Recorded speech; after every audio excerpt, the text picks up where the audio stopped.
राधे राधे। कैसे हैं आप सब लोग? होप सब अच्छे होंगे। कॉस्मिक गाइडेंस मेरे चैनल में आप लोगों का स्वागत है। फ्रेंड्स, सबसे पहले मैं आपको बसंत पंचमी की हार्दिक बधाइयां देती हूँ। माँ सरस्वती आपके जीवन में ज्ञान का प्रकाश भरें, आपको बहुत खुशियां दें। आपके जीवन में जो भी परेशानियां चल रही हैं, जिन परेशानियों से आप निकलना चाहते हैं, माँ सरस्वती आपकी उसमें बहुत सहायता करें। तो मेरी तरफ से आपको बसंत पंचमी की हार्दिक बधाइयां। और आज हम बसंत पंचमी के बारे में बात करेंगे कि माँ सरस्वती जो ज्ञान की देवी हैं, संगीत की और कला की देवी हैं। हमारे पुराणों में लिखा है कि जब ब्रह्मा जी ने सृष्टि का निर्माण किया तो उन्हें लगा कि कुछ कमी रह गई है, तो उन्होंने विष्णु भगवान से आज्ञा ली और अपने कमंडल से कुछ जल छिड़का, जिसके कंपन से 4 भुजाओं वाली एक स्त्री प्रकट हुई और उनके एक हाथ में वीणा और दूसरे हाथ वर मुद्रा में था और बाकी दोनों हाथों में उनके पुस्तक और माला थी।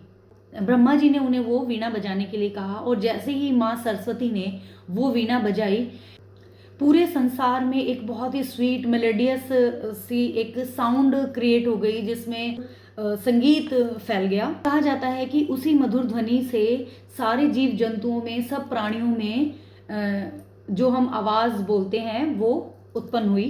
ब्रह्मा जी ने उन्हें वाणी की देवी माँ सरस्वती का नाम दिया। इसी वजह से माँ सरस्वती को विद्या की, ज्ञान की और संगीत की देवी कहा जाता है। और हिंदू कैलेंडर के हिसाब से चंद्रमा के घटने और बढ़ने के अनुसार 5वें दिन को ही हम बसंत पंचमी के रूप में मनाते हैं और इसे हम पंचमी और विवाह पंचमी के नाम से भी जानते हैं। इस दिन लोग मांगलिक कार्य करते हैं, विवाह की तारीख तय करते हैं। भारत के ही दक्षिण के राज्यों में इसे श्री पंचमी त्योहार के नाम से भी जाना। कोई भी नया काम शुरू करने के लिए ये बहुत शुभ दिन माना जाता है। सांप की पूजा का त्योहार है। इस दिन लोग अपने घरों में भी कच्ची मिट्टी के सांप बनाते हैं और उनकी पूजा करते हैं। दूध, मिठाई और फूल चढ़ाते हैं और उनकी पूजा करते हैं। परिवार की खुशहाली के लिए नाग देवता से प्रार्थना करते हैं। इस त्योहार को हम राम और सीता माता के विवाह के उत्सव के नाम से भी जानते हैं। बसंत पंचमी वाले दिन पीले खाने का बहुत महत्व माना जाता है। इस दिन हमें पीले रंग का खाना खाना चाहिए, हमें हल्दी पूजा करनी चाहिए, उन्हें पीले मिठाई का भोग लगाना चाहिए या पीले भोजन का भोग लगाना, और पूजा करने के बाद हमें पीले रंग की मिठाई को प्रसाद के रूप में भी बांटना चाहिए। इस दिन हमें अन्न का दान करना चाहिए। कहा जाता है कि जब हम दान करते हैं तो हमें उस का फल कई हजार गुना मिलता है।